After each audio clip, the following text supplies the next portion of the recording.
when the Greeks came to worship at the feast, the disciples were already aware that the Jewish leaders had conspired to get rid of Jesus, and they were trying to protect Jesus. The Greeks went to Philip and told him that they wanted to see Jesus. Philip did not know what to reply to them. He went to tell Andrew. Then both of them went to tell Jesus.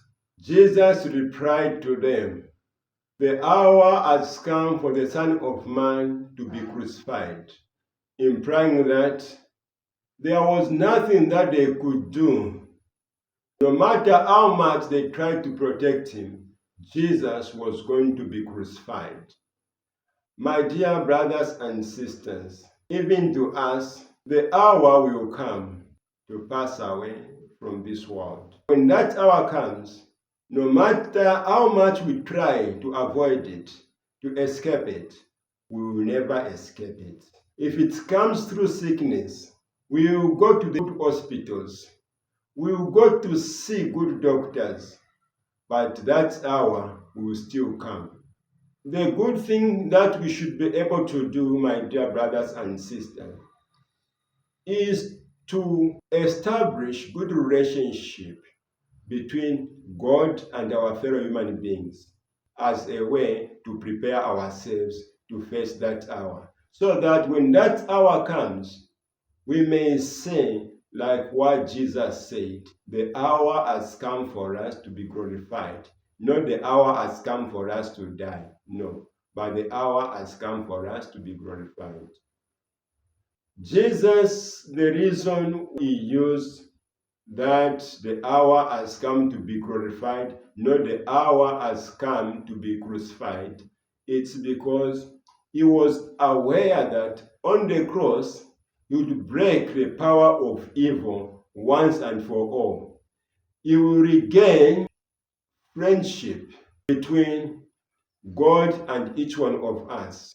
We will be reconciled to God and become many grains sprouting from a single foreign and buried grain of Jesus Christ. In the same gospel reading, my dear brothers and sisters, Jesus tells his disciples that whoever loves his life will lose it. Whoever hates his life in this world will gain it for eternal life. What does it mean to love our lives? To have our lives means to live for ourselves, not for others, but for ourselves. That is, to be like bosses who need only to be saved, not to save. To be greedy with our possessions, not ready to share with others, but having just the desire to accumulate more. To be selfish, ready to achieve our purpose at the expense of other people. My dear brothers and sisters, if we are like that, then we live our lives for ourselves. To hate our lives implies to live for others and for God. To be ready to serve God and our fellow human beings. To be generous with our time and our possessions, ready to share with others. To be ready to sacrifice ourselves in small things and in big things. To be like what St. Francis said in his prayer. To seek to love rather than to be loved. To seek to understand rather than to be understood. To seek to comfort rather than to be comforted.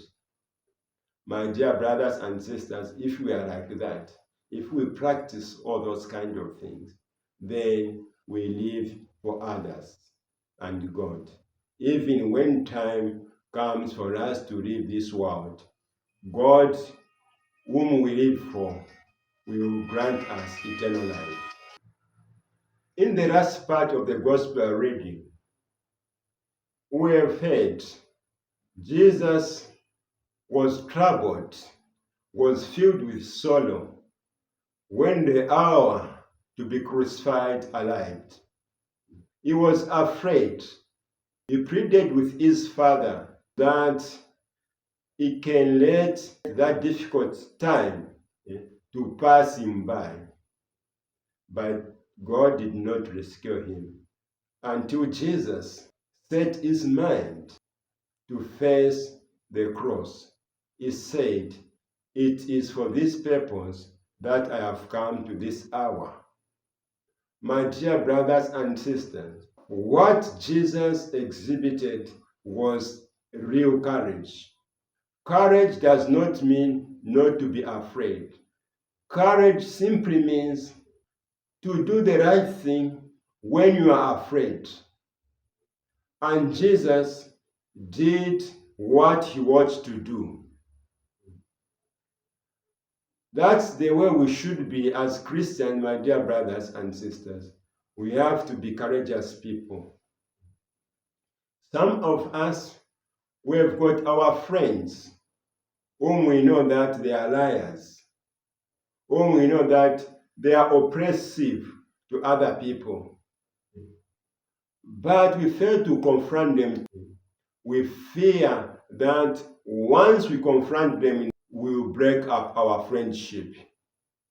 Even if we are afraid, what we're supposed to do is to tell them the truth. If friendship breaks up, it has happened. We don't need to fear so that we fail to tell them the truth. Then that is cowardice. We need to be courageous enough to tell them what you are doing is bad. If it means friendship to break up, we should be ready to allow that friendship to break up, so long as we have done what we're supposed to do. We are there to correct each other. We are there to build each other. And we should be courageous enough, even in big things. There are people who lived after us, who imitated Jesus, whom we are calling now martyrs. They sacrificed their life for the higher purpose. Even as my dear brothers and sisters, we should be ready for that. May God bless his words.